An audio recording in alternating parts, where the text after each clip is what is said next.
Hi, kiddos. Today we are going to be learning about our last macromolecule, which is very exciting. If you haven't already, please make sure that you have taken the protein checkpoint in Schoology. Remember that these checkpoints are open notes and they will all be added together. All the bell works that we've done for this unit will be added together and their grade will be put into PowerSchool. So once you're done with that, come back to this video and have your guided notes ready to fill out. So today we are going to be learning about the last macromolecule, which are nucleic acids, and then your quiz over the macromolecules will be tomorrow. So let's go ahead and do some filling out of your study guide sheet. Remember, this is just like one sheet of paper that you can have to have like most of the essential information on it to help you kind of memorize some of these qualities of each of the macromolecules. Remember that a great way to study would be handing this study guide to a friend or a family member and asking them to quiz you. So proteins, the elements found in proteins are going to be the same three found in the other macromolecules we've learned about, carbon, hydrogen, and oxygen. But proteins have a couple extra as well.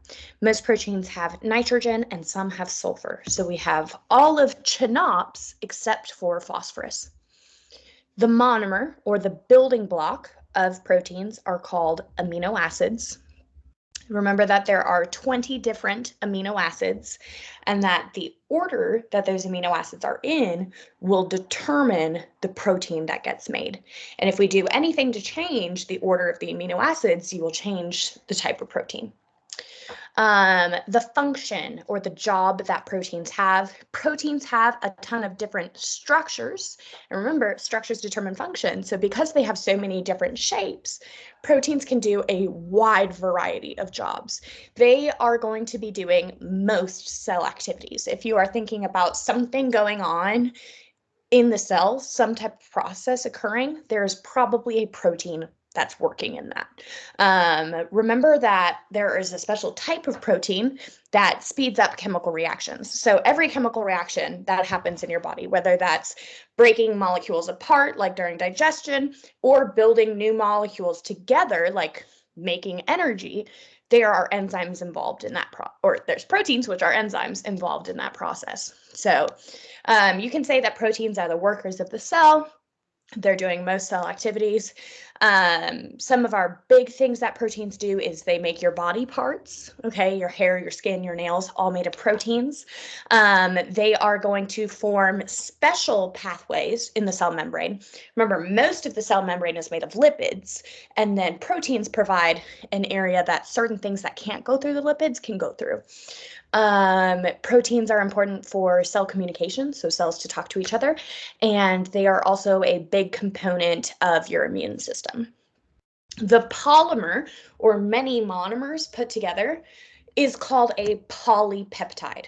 Okay, a peptide is the type of bond that holds together amino acids. So when you have many bonded together, it's called a polypeptide.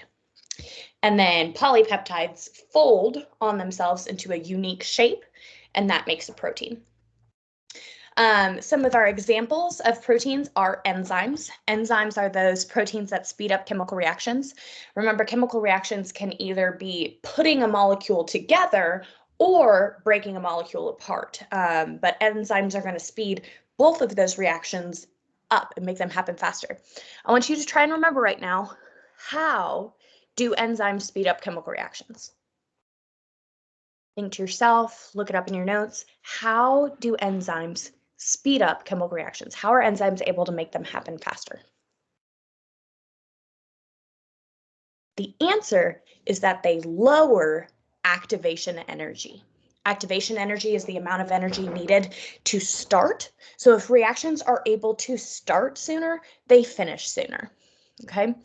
Hemoglobin is the protein found in your blood that allows it to carry oxygen, and antibodies are going to be used by your immune system to attack invaders, and those are all made out of proteins, or mostly made out of proteins. All right, so now we're going to move into our nucleic acids, and at the end of this video, you should be able to fill out the last column of this study guide, and you should be able to use that to prepare for your quiz tomorrow. Ignore this. We're going to go through a couple practice type EOC questions. Remember, we have to take a state test at the end of the school year. So we're going to go through some questions about macromolecules that have shown up on that test in the past, just to make sure that we're doing a good job of answering these type of questions. So the question says, the table lists the elements that compose the 4 major biomolecules and their functions. Which biomolecule corresponds with a protein? I want you to look at this chart and pick which answer you think is correct. If you said Y, you are correct. There's a couple ways you can know this. Proteins are the ones that have all of GNOPs except for the P, so you can do CHON and think, oh, maybe that's a protein. And then you can also look at the function. Catalyzes biological reactions. Biological reactions are the same thing as chemical reactions. Catalyze means they speed up, and we know that enzymes speed up chemical reactions, and enzymes are proteins. Another way you could answer this question is through the process of elimination. Let's say you're looking at this and you're like, I don't really know which one of these are proteins. You can go through and see if you know what the other ones are. Provide short-term energy, we know that's a carbohydrate, so we can eliminate that. Makes the cell membrane, we know that's a lipid, so we can eliminate that. Stores your genes, your genetic information, we're going to talk about that today. That's the nucleic acids, so it can't be that. So your best answer has to be Y. Next one, the table lists the amount of product that results when a substance undergoes a chemical reaction with and without the presence of an organic substance. So this is without a certain substance, how much product you can make. And this is with a certain substance, how much product can be made. Based on the data, what can be inferred about this mystery substance? So this is without the substance, this is with the substance. I want you to take a look at this data and figure out which one of these claims would be the best answer. Feel free to pause the video and work through this at your own pace, and then when you're ready, unpause me and I'll tell you the answer. So this table shows how much product is being made over time. After 60 seconds, without the substance, only 3 micromolecules of the substance of the product gets made. So after a minute, only 3 molecules are made. With the certain substance, 16 molecules of the product are being made. So we know that with this certain molecule, a lot more product is able to be created. So I want you to think, what type of substance is going to make a chemical reaction happen better and happen faster? And the answer is an enzyme, because enzymes speed up chemical reactions, and that's what we see being shown in that chart. Next question, cells regulate chemical reactions in order to produce things that they need to grow and survive. What type of molecule is most responsible for regulating chemical reactions? That should make you think of enzymes. I didn't even give you time for that one. My bad. One more, I think. Oh, I gave you the answer. I was just seeing how many more we had. Okay, let's go over it. I'm just full of spoilers today. Okay. As students conduct the experiment, they collect data and show the average trials in the graph. So it's important that when you have a graph that you read the title and the axes. So this says the effect of temperature on renin activity. And this says rate of enzyme activity. So now we know renin is an enzyme. And this line is showing us what happens to the enzyme's ability to function as temperature increases. So we see the temperature going from 20 degrees all the way up to 65 degrees. And we notice that initially, as temperature is rising, the activity of the enzyme rises as well until we reach this threshold, and then it starts being less and less effective until where it pretty much stops working altogether. Remember, temperature is one of those three things that can really affect how a enzyme or a protein functions, and that if things get too hot, too salty, too acidic, they can stop working, and that is called denaturation. So let's look at these answers. Activity is greatest at temperatures above 50 degrees Celsius. Let's just look and see if that's true. Above 50 degrees, is activity the highest? No, right? We see that after 50 degrees, activity is the lowest. It's reached rock bottom, okay? So we know it can't be A. B, activity is greatest at temperatures below 37 degrees. 37 degrees probably be about here. Is it the greatest below that? Probably not, right? Because it peaks like at 37. So I wouldn't say that it's greatest below. Because lower temperatures decrease the energy required for the reaction? No. Okay. Next, activity increases as temperature increases. Oh, that sounds good, right? As temperature increases, activity increases. Very good. With optimum activity, optimum means best activity at 37 degrees. That sounds good. At which point the enzyme is denatured and activity stops completely. Now, does activity completely stop right after that? No. Okay. Instead, we see this gradual decline and activity stops altogether at like 50 degrees. So our best answer is that activity increases as temperature increases, with the best activity at 37 degrees, at which point activity decreases until the enzyme is completely denatured at over 50 degrees Celsius. As students conduct the experiment, they collect data and show the average of the trials in the graph. What is the purpose of test tubes without renin? Now, this doesn't even tell you how the students set up the experiment, but it's saying that during this experiment, they had some test tubes that didn't have the enzyme in it. Why would they do that? Why would they have a test tube without this enzyme?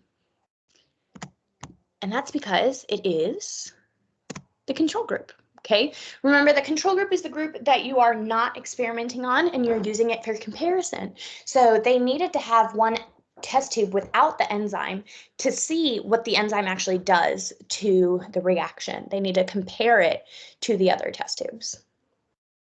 Okay, almost done. What type of macromolecule regulates cell processes or transports material in and out of the cell?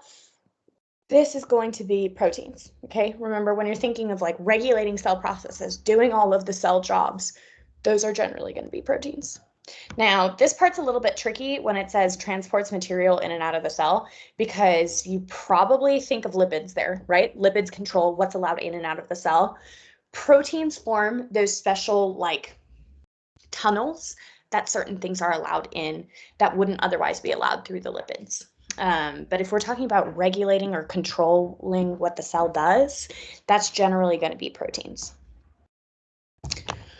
Okay, well, that was a 15-minute review of proteins. So hopefully that helped you kind of remember the proteins a little bit after that nice weekend you guys were able to have. And now we can jump into our last macromolecule, which are nucleic acids. Now, sometimes when we get to nucleic acids, students are like, I have never, ever heard of these before. I don't know what a nucleic acid is. And I like to tell them, yes, you do. You already do know what nucleic acids are. DNA is a nucleic acid. The NA in DNA stands for nucleic acid. DNA stands for deoxyribonucleic acid. So DNA is one type of nucleic acid, and we're going to be learning about that today. And if you already know a little bit about what DNA does, then you already know a little bit about these. So this is our state standard that we're covering. Again, you guys have been seeing this for about a week now. So today we're focusing on the organic molecules that make up cellular structures. Okay, little review again. I'm going to ask a question. Feel free to pause me and try to answer it yourself. That's a great way to study. And then unpause me when you're ready to check your work.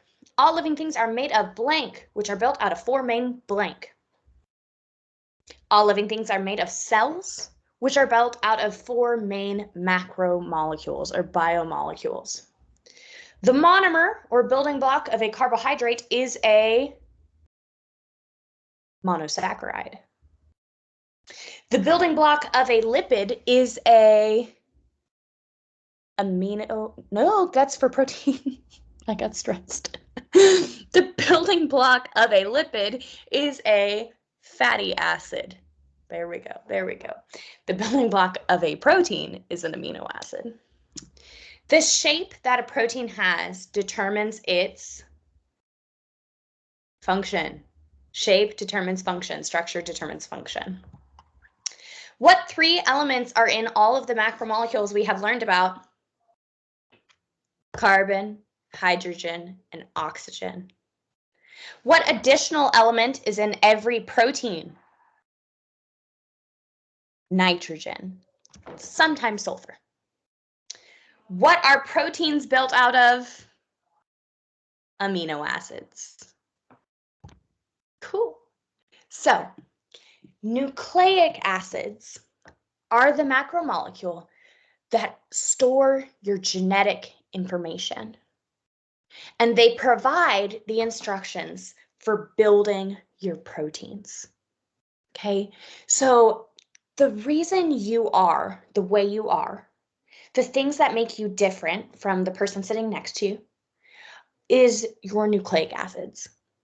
Okay, your nucleic acids are your genes. And you know that your genes or your DNA and your chromosomes are what determines your traits. The reason why somebody has red hair and somebody has brown hair is because they have a different genetic code. They have different DNA.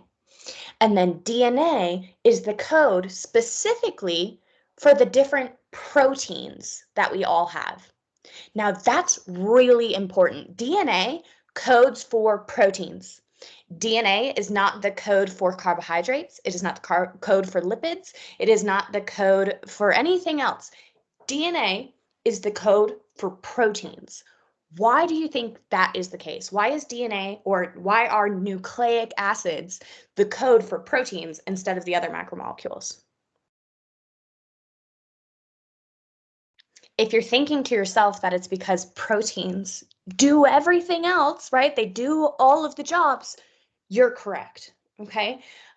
Nucleic acids code specifically for the different proteins that you have, and our different proteins are what makes us different.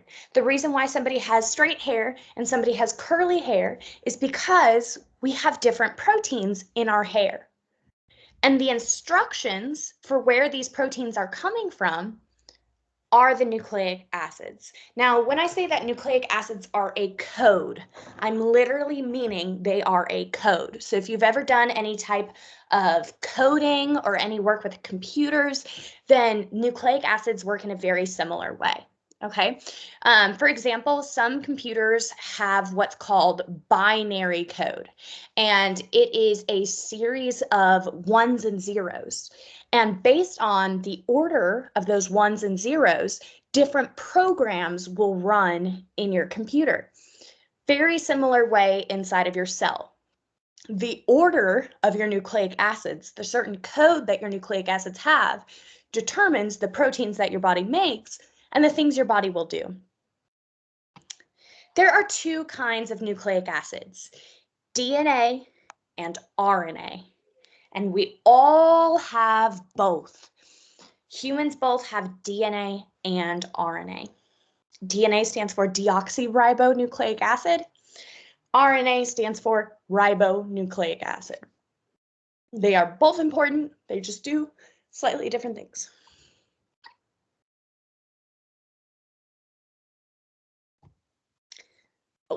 told you guys this. DNA stands for deoxyribonucleic acid. RNA stands for ribonucleic acid.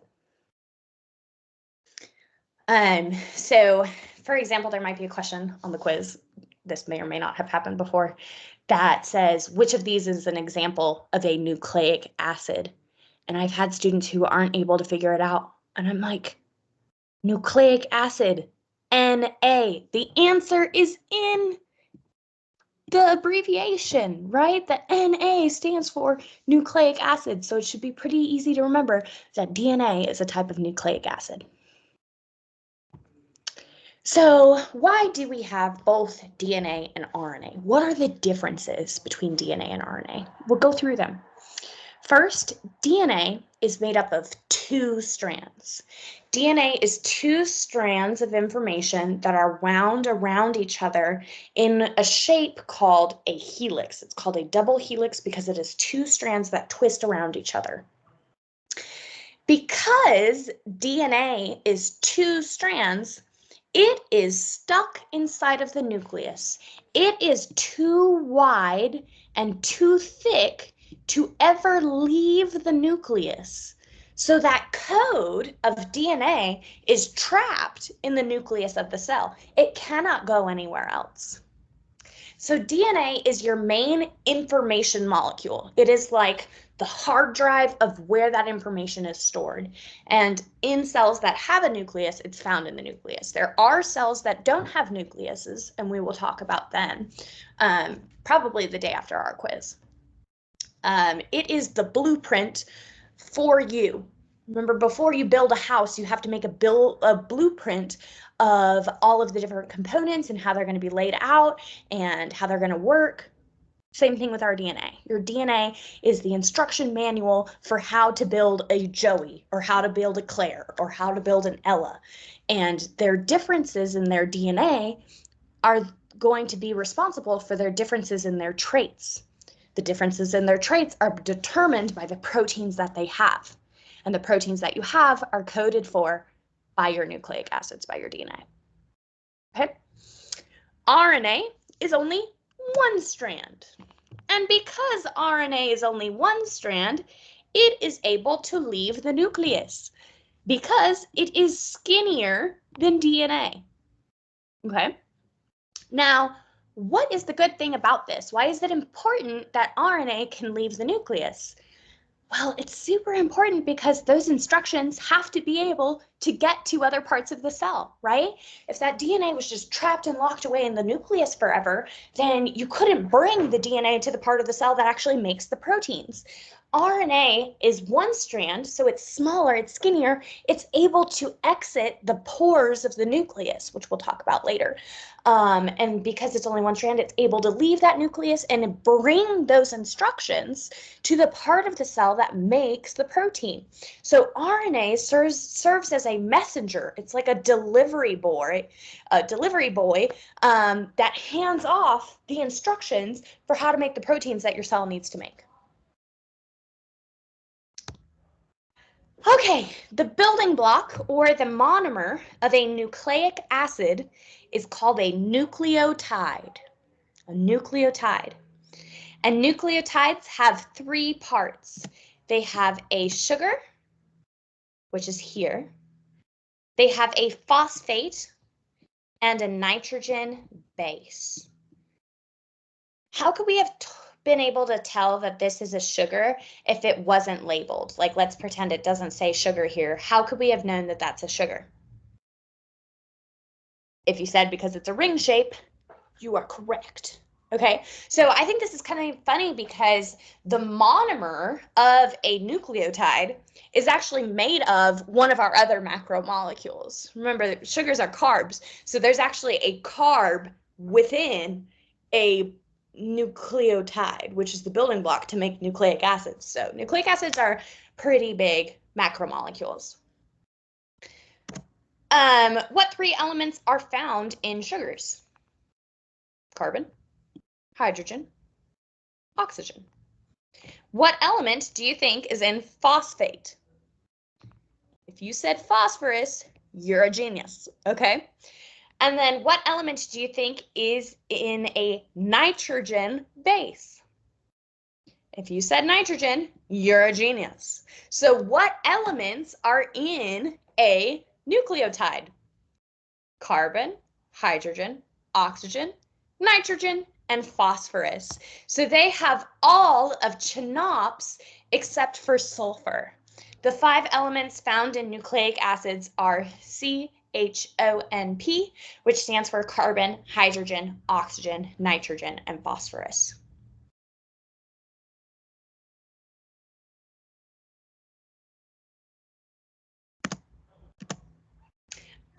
Another difference between DNA and RNA is the type of sugar that they have.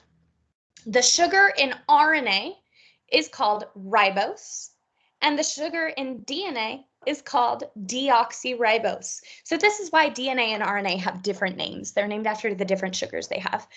RNA, again, is ribonucleic acid, so RNA has ribose. DNA is deoxyribonucleic acid, so DNA has deoxyribose. Now I want you to look at ribose and deoxyribose and try and find the difference between these two sugars.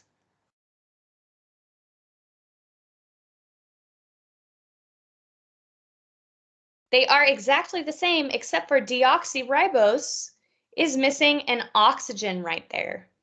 And the answer to this question was also in the name. D means without. So deoxyribose is a ribose without oxygen. So it's just missing one of the oxygen atoms. How do we know these are both sugars? They are ring shapes. They have carbon, hydrogen, and oxygen. And if you went in and you counted this, you would notice that 1 to 2 to 1 ratio of carbon, hydrogen, and oxygen. There are 5 different nucleotides. And because there are 5 different building blocks for these nucleic acids, they can be put together in a variety of ways to make a bunch of different nucleic acids. Think back to our proteins. There are 20 different amino acids, right? The building blocks of the proteins. And because there are those 20 different amino acids, they can be put together in so many different combinations, hundreds of thousands, millions of different combinations. And that's why there are so many different types of proteins.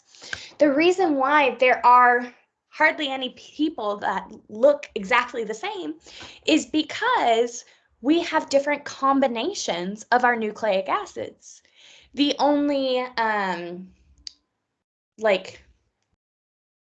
example of people who would have exactly or very similar combinations of amino acid, or sorry, of nucleotides would be identical twins.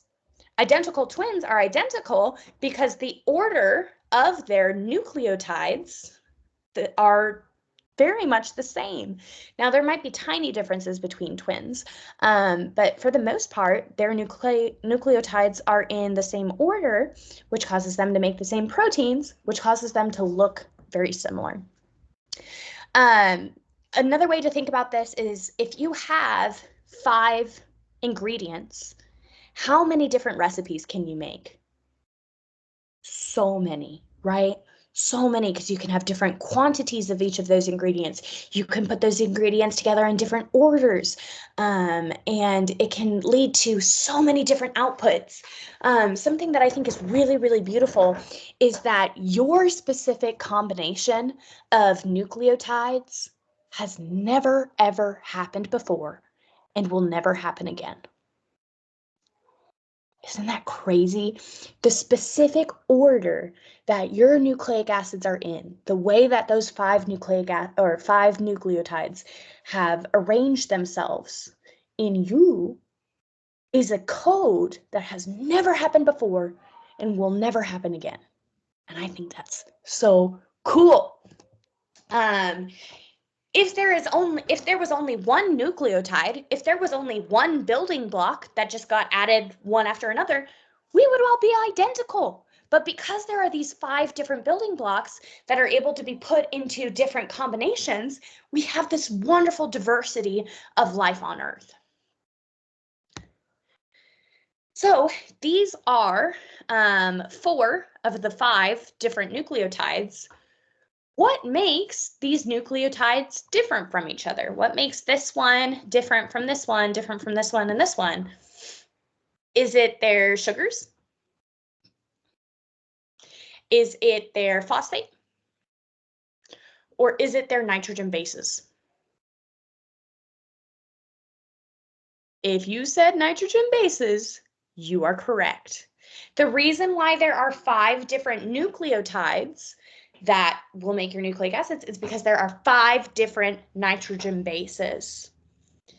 And the reason why you are the way that you are is because of the specific combination, the specific order of those nitrogen bases in your DNA.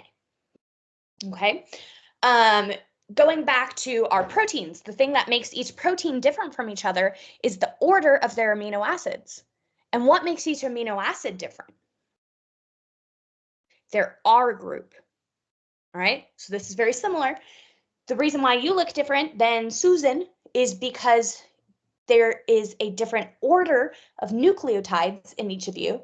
And the thing that makes those nucleotides different are the nitrogen bases. The 5 different nitrogen bases are adenine, guanine, thymine, cytosine, and uracil. Oftentimes, we're going to abbreviate these to their first letter. So A, T, C, G, and U. What is something that you notice about the structure or the shape of these nitrogen bases?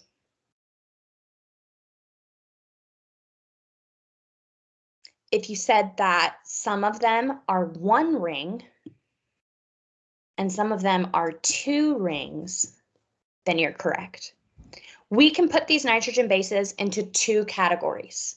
Nitrogen bases that are 1 ring and nitrogen bases that are 2 rings. The nitrogen bases that are 2 rings are called purines. Purines. The nitrogen bases that are 1 ring are called pyrimidines.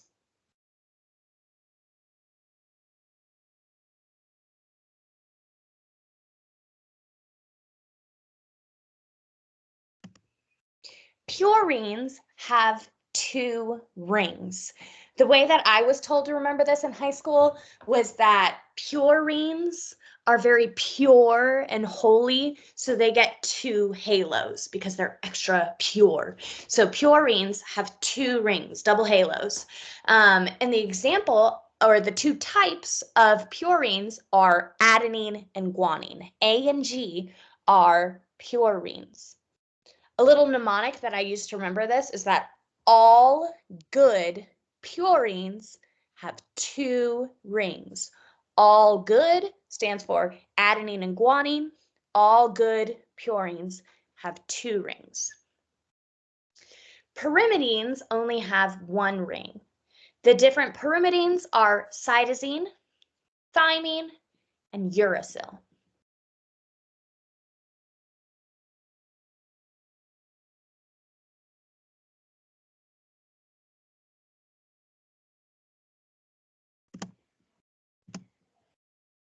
So the purines are adenine and guanine. The pyrimidines are cytosine, thymine, and uracil. Now, why in the world am I making you learn this, right? This is kind of weird, kind of complicated. Why do I care that there are nitrogen bases that are 1 ring and there are nitrogen bases that are 2 rings? Why does that matter? Well, it actually has to do with the structure of DNA. Remember, structure determines function, right? So there has to be something important about this shape, okay? So when scientists were trying to figure out what determines our differences, they discovered this molecule called DNA.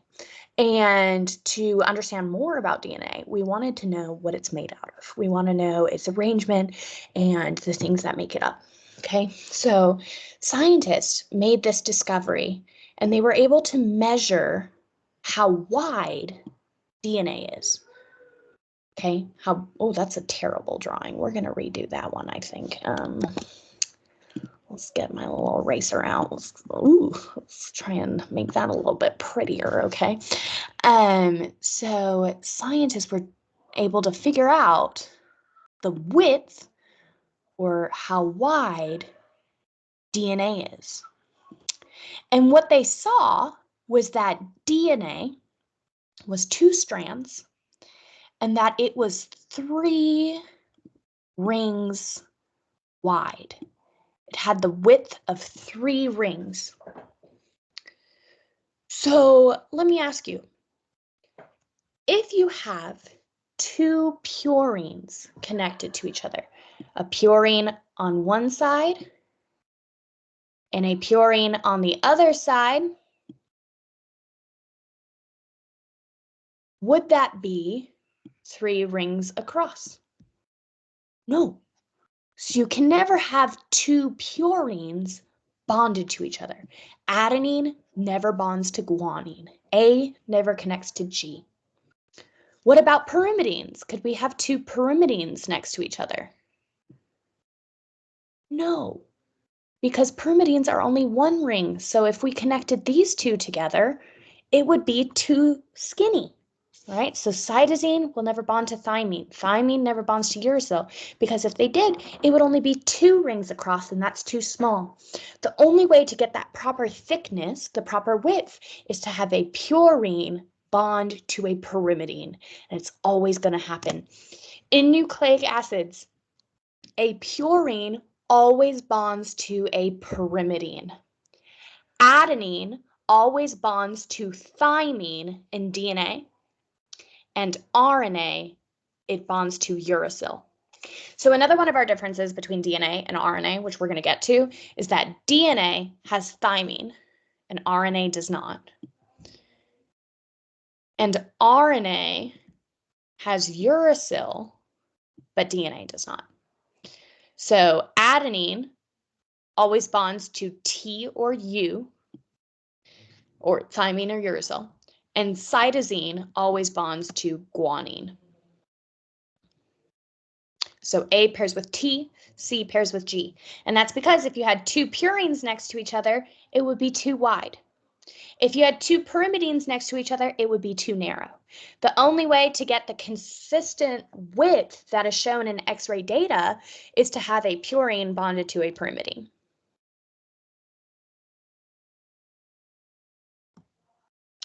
And because adenine is always bonded to thymine, there's always going to be an equal number of adenine and thymine in your DNA.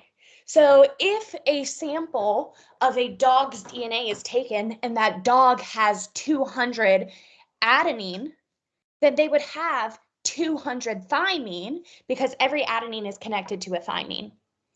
The number of cytosine and guanine is also always the same. C and G are always going to be equal amounts because they are bonded to each other.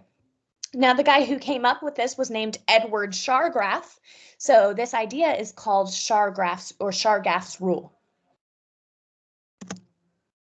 Okay, I really love this picture because I think it does a good job of helping you see the structure of DNA. So remember that DNA is 2 strands. This would be 1 strand, and this would be the other. Something that's pretty cool about DNA is that those 2 strands actually go in opposite directions. So this strand goes from 3' to 5', which is referring to the carbons.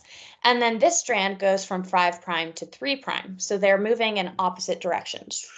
So one would be going up and one would be going down, which is pretty cool. And then if you look within each of the strands, you can actually pull out one of the building blocks of the nucleic acids. What are the monomers of the building blocks of a nucleic acid called? Nucleotides. Very good. Okay, so here is one nucleotide. Remember, it has 3 parts: a sugar, a phosphate, and a nitrogen base. Okay. You can see that the A's are always bonded to the T's and the C's are bonded to the G's. In each nucleotide, you have a sugar, which are the orange parts, the phosphates, which are the blue parts, and the nitrogen bases, which are yellow. You're going to see that the outside of DNA is made of 2 molecules, and the inside of the DNA is 1 molecule. So oftentimes people will draw DNA kind of looking like this. I'm sure you guys have seen something like this before. They call this outer edge the backbone of the DNA. It's what's holding the DNA together. It's the outside of the DNA. The outside of the DNA is made of sugar and phosphates. The inner ladder here is where the actual nitrogen bases can be found bonded to each other. Nitrogen bases will be A, G, C, or T in DNA, or A, G, C, and U in RNA. If there's an A on one side, there will be T on the other. If there is a C on one side, there will be a G on the other. And they always follow those combinations. And you can see here that those 2 strands are held together by hydrogen bonding. So the actual structure of your DNA is going to we're going to write it like a list of letters, A's, T's, C's, and G's. And the order of these A's, T's, C's, and G's, or your nitrogen bases, are what codes for your proteins. This is literally your code. It is the information for how to build your proteins in your body parts. And the reason why we're all a little bit different is we have slightly different orders of these letters, of these DNA nucleotides. And then you can see that the code is then going to form this double-stranded molecule called DNA. DNA wraps around proteins called histones, and they bundle up really tightly together, and that's what makes your chromosomes. So a chromosome is actually a bunch of DNA wrapped up really, really tightly. Okay, let's do some practice. If a molecule of DNA had 65 adenine bases, how many thymine would they have? If you said 65, you are correct. That is Chargaff's rule. If there are 65 adenine, how many cytosine are there? This is a trick question. We actually can't answer this. Why not? That's because adenine doesn't bond to cytosine. It bonds to thymine. So there's actually not enough information to answer this question. In order to answer how many cytosine there are, what do we have to know? You would have to know how many guanine there are. There's actually another way to answer this, though. You could learn how many bases there are total. Remember that DNA is made of adenine, thymine, cytosine, and guanine. So let's pretend that this question told us that there were 100 total bases. So we know that the adenine, thymine, cytosine, and guanine together would be 100 bases. We know that there are 65 adenine. Do we know how many thymine? 65 as well, because they're going to always be equal to each other, right? And we know that there are going to be some cytosines in there, and we know that there are going to be some guanines in there. So let's go ahead and solve this problem together. First thing you would do is you would combine these two 65s together. 65 plus 65 is equal to 130. So we know that 100, oh, wait a second.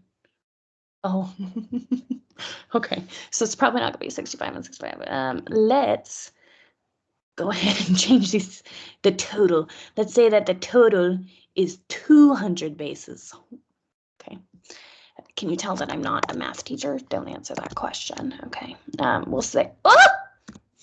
we'll say that there is a total instead of 300 bases. Okay, there we go, Miss Jones. You got it. You got it. How embarrassing.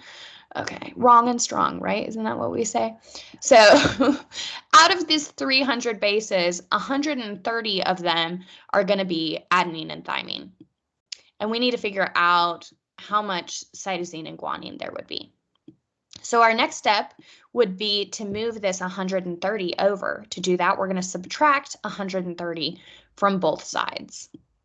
And we know that cytosine and guanine, when they're added together, are going to be equal to 170. But we're not done yet. We want to have cytosine all by itself. We want to know if it's just cytosine, how many bases are there? How do we get there? Well, we know that cytosine and guanine are going to be equal to each other. So cytosine has got to be half of we know that the cytosine and the guanine are equal to each other, right? They are equal. So you can actually just divide by 2, and you can get that there are 85 cytosine. There are also 85 guanine. Next one, if there are 7,832 G, how many C? Well, it's got to be equal, so 7,832. If there are 7,832 G, how many T? We don't know because G and T don't bond together. If there are 25 T in a molecule that has 350 bases total, how many A are there? 25, because T and A bond together. Now, for this one, you can actually also find out how many cytosine and guanine there are because you know how many total bases you have. So you know that A, T, C, and G together equals 350. We know that adenine and thymine are both 25, so together they would be 50. And then you still have C and G equaling 350. So you subtract 50 from both sides, you get that C and G together equals 300. So individually, they're 150 each. So how do nucleic acids apply in real life? What are they important for? Well, DNA is super important because it codes for you. Some practical ways that we use it is in forensic evidence. DNA is often used to convict or exonerate suspects from a crime. Convict means to prove that somebody is guilty. Exonerate means to prove that somebody is innocent. And DNA technology has been used in both of these matters. These are 5 individuals who were in jail for certain crimes that they did not commit. And they were released from prison when we started using this DNA technology, and we were able to prove that it's not their DNA that was found at the crime scene, so they did not commit these crimes. So it's useful in convicting guilty people, but also getting innocent people their freedom. So the way we use this is actually with a certain type of technology called gel electrophoresis, and it separates all of your nitrogen bases apart, and it'll show you like how heavy each of the bases and patterns are, and you get this unique banding pattern. It's kind of like a barcode for who you are, and that barcode is coming from the specific nucleic acids or DNA that you have. So let's say that this is the DNA found at the crime scene. Who committed this crime? Whose DNA matches with this banding pattern? Now, it might not be totally exact, but the best answer here would be Chase, right? Because the bands are matching up at the same portion. This is another practice problem. Which type of macromolecule stores genetic information? Nucleic acids. What is the main component in nucleic acids, but not in the three other organic compounds? So basically, which one of these is not found, or which one of these is found in nucleic acids, but not the other macromolecules? And the answer is phosphorus. And then that's the end of the slideshow, but I think that we should go back and fill out the rest of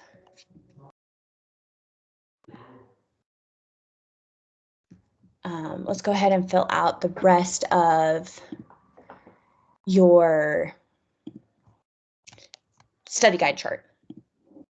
Okay. I need to turn this off. Okay. So let's say which elements are found in nucleic acids. You have carbon, hydrogen, oxygen, nitrogen, and phosphorus. So all of CHNOPS except for sulfur. What is the monomer or building block of a nucleic acid? They are the nucleotides. And what makes nucleotides different from each other? They're nitrogen bases. So that's just like to help you remember a little bit of the important part. You don't have to write that down, but I'm going to just to add a little more clarification. What is the function of nucleic acids? They are your genetic code. And that determines what proteins you have, which determines your traits or what you look like.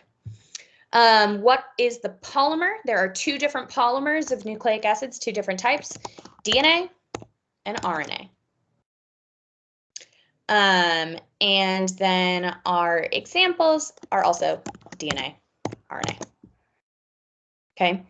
For examples, you could also just talk about the different nitrogen bases, like if you want to talk about adenine, thymine, uracil, guanine, and cytosine. Those are the different nitrogen bases. And again, the order of those nitrogen bases is what determines you. The difference between you and me are the difference in the order of our nitrogen bases. Okay, so hopefully you guys have your notes filled out. What I want you to do for the rest of class today is study for your quiz tomorrow. Okay, your quiz tomorrow over macromolecules is intense. It's a lot of work, and it's not easy. So it will be incredibly important for you guys to practice with this today and tonight so that tomorrow you're able to do very well. Let me go ahead and share my screen. Okay. So if you look in here, this is in Schoology under the macromolecule unit and then study stuff. There is a review video. This is like a 2-minute video you can watch that goes over all of the macromolecules. This is a practice quiz. Now, it is not the same questions as the real quiz. So I don't want you guys thinking that this is the actual quiz questions. This is just to help you practice and study. All right. It's a great way to study and practice with the information, but it is not the exact quiz. There is also a combination set of all of the flashcards. So if you want to go in and just like work on memorizing all of these words, this is found in Schoology as well. And I will be posting, this is the Amoeba Sisters video. If you like their review videos, it's pretty awesome. It does a good job of talking about their different characteristics. And then I will be publishing the answer key to your study guide, which is the last page of your notes. I'll post that tonight, so you can work on filling out your study guide in class today. And then you should do great. Email me if you have any questions, if there's anything I can go back over, if there's anything I can help you with. I'm definitely available for that. And I think that is everything. I hope you guys have a great rest of your day. I obviously won't be able to do tutoring in the morning because I am not there today or tomorrow. But as soon as we come back on Wednesday, we'll get started on, or as soon as I come back on Wednesday, we'll get started on our next unit. Oh, no, Wednesday's going to be our lab. Oh, exciting. So on Wednesday, we will have our lab to do, which will be awesome. And I'm really excited to getting back with you guys and seeing how well you guys do on this quiz. Have a great rest of your day. Thanks, guys.